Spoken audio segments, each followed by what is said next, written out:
ঠিক আছে। আমি বাংলাদেশের বাইরে ছিলাম, 18 তারিখে আমি ব্যক্তিগত চিকিৎসা শেষে ফেরত আসি।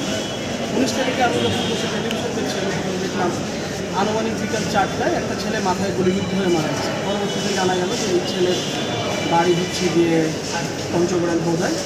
এখানে সে একদম ছোট্ট একটা মুদি দোকান চালায়, তার কেউ নাই। এবং পরবর্তীতে তার সঙ্গে তার খোঁজখবর যে জানলাম যে তার পরিবার অত্যন্ত ঋণগ্রস্ত। সে মারা যাওয়ার সময় তার মাত্র 15 জমি এবং এই জমির উপরে কৃষি ব্যাংকের 1,30,000 টাকা লোন। সে মারা যাওয়ার পরেও কৃষি ব্যাংক এসে সেই মৃত্যু বাড়িতে লোনের জন্য টাকা দিচ্ছে।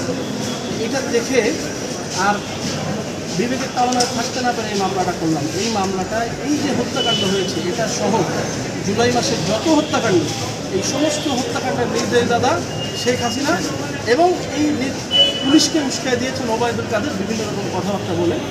এবং এই বাংলাদেশ পুলিশের আইজিপি, ডিএমপি কমিশনার, তারপরে ডিসিডিবি, বিভিন্ন উপকমিশনার এবং অন্যান্য কনস্টেবলরা মিলে এই সমস্ত প্রায় 1000-এর অধিক হত্যাকাণ্ড ঘটিয়েছে পরিকল্পিত। আমরা এই পরিকল্পিত প্রত্যেকটা গণহত্যার বিচার চাই। স্পেসিফিক্যালি এই নিরীহ কোনো রকম কোনো কিছুতে না থাকা একদম প্রান্তিক একজন মানুষের হত্যাকাণ্ডের বিচার চাই। সেই হত্যাকাণ্ডের বিচারের জন্য আজকে আমরা মামলা ফাইল করলাম। ইনশাল্লাহ আমরা এটা শেষ পর্যন্ত লড়ে যাবো। আল্লাহ রাখছে। আসলে একটা বিষয়, আপনার রাজনৈতিক কোনো পরিচয় আছে কিনা? না, আমার কোনো রাজনৈতিক পরিচয় নেই। আমার নিকট ভবিষ্যতে কোনো পরিচয় নেই। আমি দেশের একজন নর্মাল নাগরিক, ল অ্যাবাইডিং সিটিজেন এবং আমি ব্যবসায়ী। কী করেন? আমি আমার গরুর খামার আছে এবং টুকটাক বিভিন্ন ছোটো বিজনেস আছে। রাজনৈতিক কোনো কর্মকাণ্ডের সঙ্গে জড়িত? না, আমি কখনোই এরকম কোনো রাজনৈতিক কর্মকাণ্ডের সাথে কিছু না। আমার হয়তো সমর্থন আছে, বাংলাদেশে কেউই নিরপেক্ষ না, প্রত্যেকেই ভোট দেয়। সো হয়তো কিছু রাজনৈতিক ইনক্লাইন্টেশন থাকতে পারে আমার, বা আপনারা হয়তো পরে খুঁজে বের করবেন না, কিন্তু আমি কোনো রাজনৈতিক দলের কর্মী অথবা নেতা নই।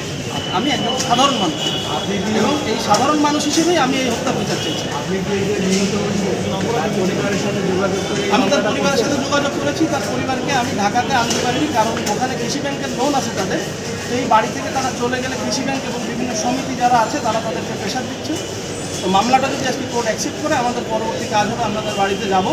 তার এই লোন এবং যে জিনিসগুলো আসে এগুলো যদি আমরা ক্রাউড ফান্ডিং অথবা নিজের পক্ষ থেকে যদি পারি পরিশোধ করে দেবো। এবং এরপরে তার পরিবারকে যদি রিহ্যাবিলিটেট করা যায়, অন্য কোথাও কর্মসংস্থান করা যায়, সেই ব্যবস্থা করবে। মেয়েটার বিয়ে হয়ে গেছে, লোকটা ছেলেটা এসএসসি পাস, হয়তো ওকে ঢাকায় এনে কোনো জায়গায় যদি কর্মসংস্থান করে দেয়, এটাই আমাদের চেষ্টা করবে। ধন্যবাদ।